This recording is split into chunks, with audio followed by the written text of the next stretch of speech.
Now, last thing I want to talk about is actually switching over to the regular show for a little bit, is college football eligibility.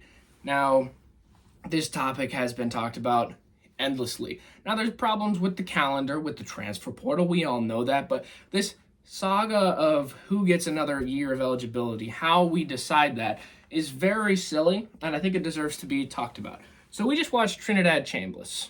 He's at Ole Miss. He is being granted another year of eligibility.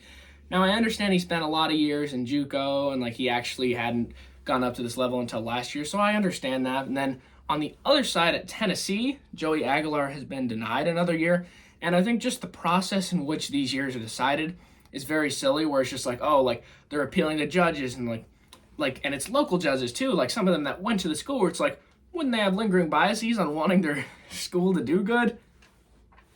Maybe that's just me, but that's a little problematic for me. But Joey Aguilar ends up getting denied, and then Chambliss is agreed on for another year.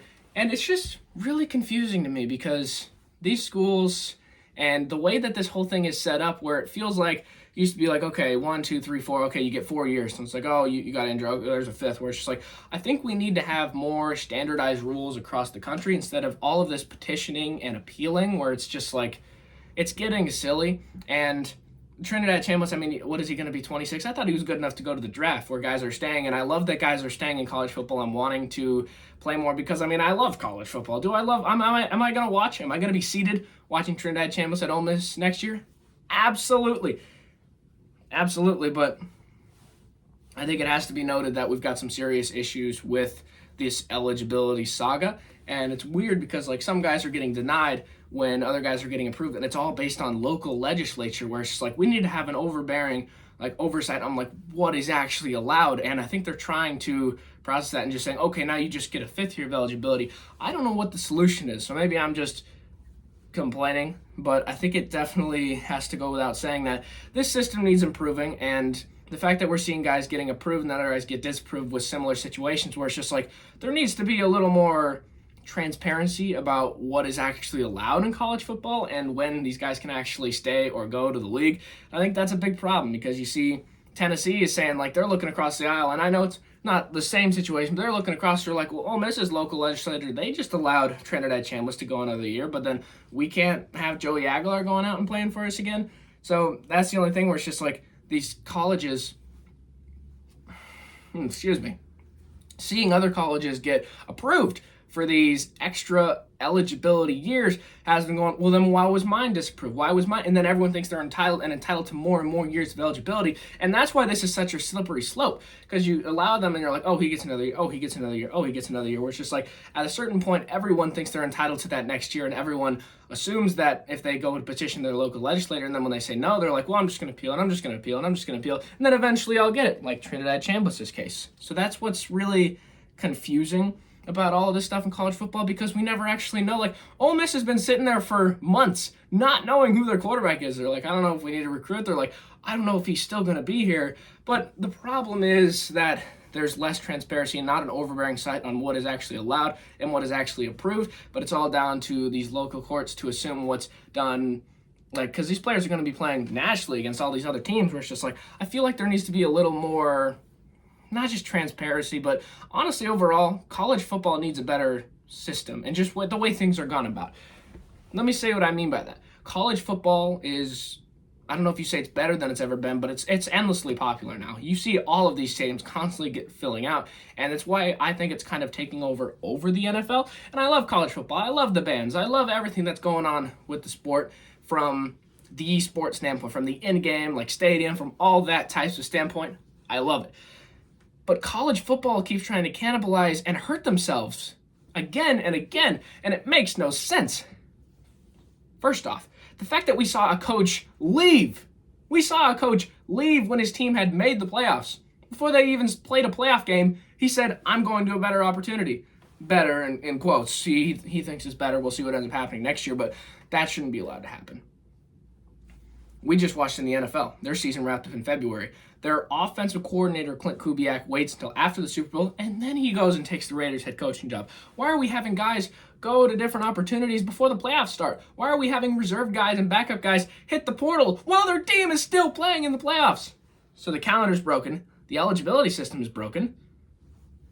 The transfer portal is broken. So from everything from like a game standpoint, like all these teams and like the culture, everything is at an all-time high. But it feels like college football is constantly shooting themselves in the foot. So I'd like to see a little more improvement because we just saw the unraveling of the calendar and it's gross. We saw the unraveling. Now like we're going to have like an extra week where it's just like the season is lingering longer and longer. It's like these players and these coaches need to leave, where it's just like we're literally asking them, we're like, well, if you want to leave so bad, leave while your team is still in the playoffs. Leave when it matters most. Leave when it's time to play or coach for what you've been working up to this entire season.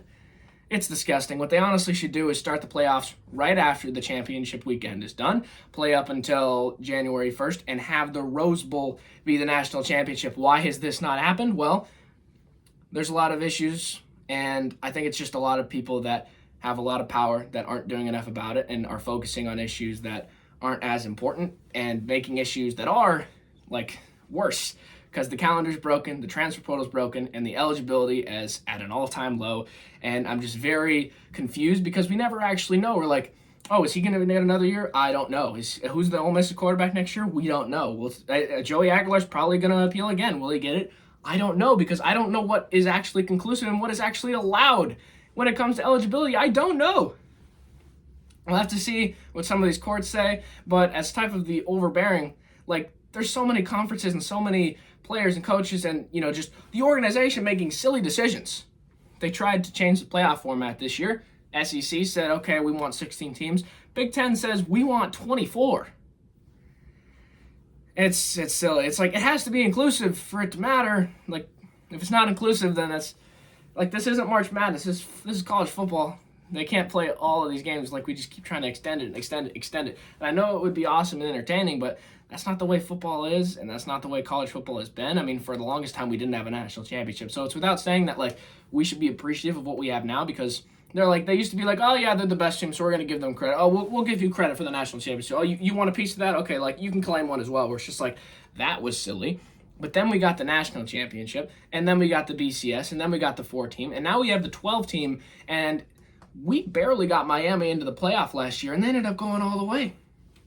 Could Notre Dame do the same? Maybe that's why some of these teams and conferences are petitioning for a bigger playoff, because they're like, Notre Dame got left out, and we think that they could have beat some of the teams that were in there.